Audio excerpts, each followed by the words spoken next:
தமிழ் சினிமாவில் காதலையும் அழகையும் கேமரா வழியா தனிமொழியா மாற்றிய ஒரு இயக்குனரை பற்றிதான் இந்த வீடியோ.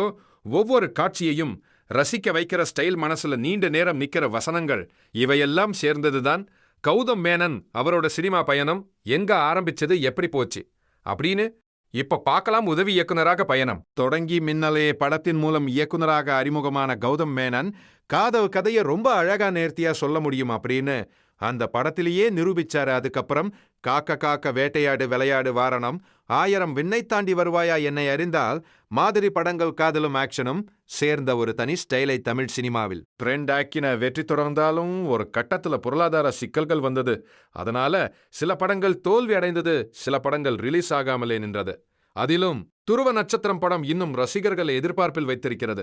இதற்கிடையிலும் கௌதம் மேனன் தன் சினிமா பயணத்தை விடாம பிடிச்சு போயிட்டே இருக்கார். 25 ஆண்டுகள் நிறைவு பெற்றதை முன்னிட்டு நடந்த பாராட்டு விழா அவருக்கு இன்னும் ரசிகர்களும் திரைத்துறையும் கொடுக்கும் மதிப்பை காட்டியது.